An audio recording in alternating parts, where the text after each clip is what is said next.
Good afternoon and happy Friday the 13th. You're watching News 20 and I'm Aaliyah Wilkerson. And I'm Shay Simon. Let's get started.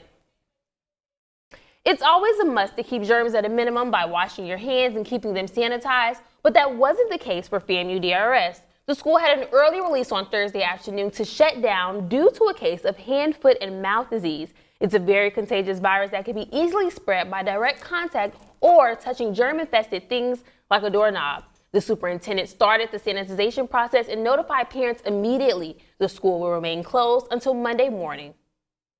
And speaking of schools, the Leon County School Board met this past Tuesday to discuss an addition of 2 new charter schools in the community. Digital journalist Bria Wesley tells us more. The fate of 2 new charter schools lying in the hands of Leon County School Board. An emotional Patricia Leedy mother's 2 children who have different educational needs. Programs for their needs do not exist currently in the Leon County District. And I toured, and I tried, and I begged, and I pleaded. They don't exist. And others disappointed in tabling the vote. Our school board should have said no. Plain out simply, no. And it wasn't the easiest alternative. I get that. But what scares me is I can't figure out the math. And that's why I've made this recommendation. Delaying their vote on Superintendent Rocky Hanna's push to reject applications of Plato Academy and Tallahassee Classical School. Marie Claire Lemon, a mom of 2, both at Leon County Schools, is concerned with the balance and equality in Tallahassee. And I worry that will be diminished if our resources are spread too thin. The charter schools can appeal a denial to the Department of Education, which could side with the appeal commission and overturn the district's decision. Even though about 20 came to voice their concerns, hoping a decision will be made tonight, the Leon County School Board members voted 4-1 to table their decision. In Tallahassee, I'm Bria Wesley, News 20. Thank you, Bria. This is definitely something that has the community on opposite ends. There is no word on the next time that the board will meet, but we'll keep you updated as the story unfolds. And the Florida State University's quarterback, Deandre Francois, is in some hot water. According to the Tallahassee Democrat, the quarterback is facing a misdemeanor charge for the possession of marijuana. The quarterback was still recovering from a torn ACL that happened back in the 2017 season. FSU is having their spring game Saturday, which Francois will not be expected to play. That's all the information we have on this story. We'll keep you all updated. Sexual assault has always been a sensitive topic in the college community, but some students think it's time to make a change. Our digital journalist, Belinda Wesley, has more on the story. Belinda, what can you tell us? Yes, Aaliyah, Sexual Awareness Month is here, and college students in Tallahassee are teaming up for the Take Back the Night March. This evening, students from FSU, FAMU, and TCC will march to Burnett Park at 6:30 to listen to a survivor. Going forward, FSU plans to put together educational programs for Take Back for sexual misconduct, and that's all I have for you today. Back to you at the desk.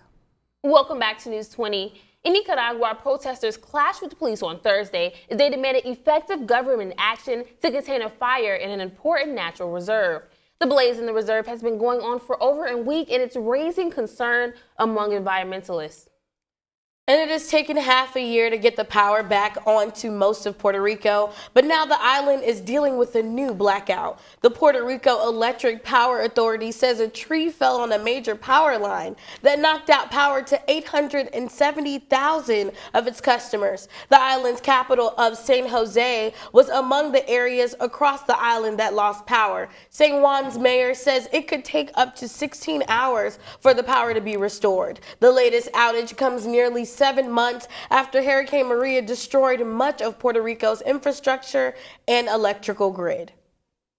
And in Mexico, hundreds of residents have received special police protection due to the wave of violence and organized crime. In January, around 500 residents had to be relocated due to threats and violence. And that's all we have for your international news. Now it's time for some entertainment with Kayla.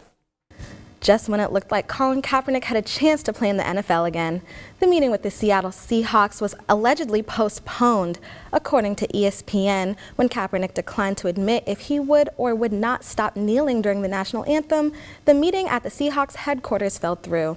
It is unclear if the exact reason for the delay is due to his lack of a response, but we'll keep you updated as more unfolds. And unfortunately, Will Ferrell was found in a two-car accident. Yes, but unfortunately, he didn't suffer any major injuries, and he was released from the hospital about a couple hours after. The actor's SUV was sideswiped by a Toyota that caused the SUV to spin and flip over on a Los Angeles freeway. That's all we have for your entertainment news. I'll be right back with your weather report after this break. Now for our 5-day forecast. Saturday, we'll be experiencing some sunny skies. Congratulations to that. Yes, high of 83, low of 64. Fortunately, Sunday is when it's going to start to get a little chilly and stormy. Sunday, we're going to have thunderstorms, high of 68, low of 45. And then for the rest of the week, we're going to be experiencing some increase in temperatures and sunny skies. That's it for your weather report. We'll be right back after this break. Thank you for sticking around. I'm Brandon Jones here with your sports. The Florida State Seminoles will have their annual spring game tomorrow at 6 p.m. The Willie Taggart era will officially begin as we get our first look at the new Seminoles team. The spring game will feature a throwback theme that will pay homage to past FSU greats, including an alumni game during halftime and a 90s-themed concert featuring Salt and Pepper and Vanilla Ice. So you know I'm going to be in there. In the WNBA draft, the Las Vegas Aces, formerly known as the San Antonio Stars, selected South Carolina Asia Wilson with the #1 pick. The consensus National Player of the Year and 3-time AP All-American is the first Gamecocks player to be picked #1 in the WNBA draft. Wilson finished her career at South Carolina, averaging 17 points and 8.5 rebounds. She also helped to bring a national championship to the university in 2017. The Los Angeles Lakers defeated the Los Angeles Clippers 115-100. Although both teams are missing the playoffs, they still put on a good show in the regular season finale.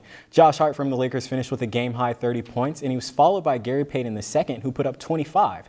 The Lakers finished the season with 35 wins, while the Clippers finished with over a 500 record for the 7th year in a row. That's all out for the sports right now. We'll be right back after the break. All right, so for our 5-day forecast, Saturday we'll be having some sunny skies, a high of 83 and a low of 64. Sunday we'll have stormy skies, a high of 68 and a low of 45. Monday we'll have sunny skies again, high of 69, low of 44. Tuesday, sunny again, high of 77, low of 49. And Wednesday, again, we'll have some bright skies, a high of 80 and a low of 56. Thank you for that weather update, Kayla. It looks like we might have to put on our rain boots. Yeah, and it's your birthday this weekend. What are you going to do in the rain? Guys, I have no idea what I'm going to do in the rain, but honestly, I'm excited because I'm graduating. I'm taking those grad pics tomorrow. Aww. It's Queen A Day. Come out and celebrate. That's going to do it for us today. For Kayla and Brandon, I'm Aaliyah Wilkerson. And I'm Shay Simon. Make sure you tune in next week and catch us online. Have a great day.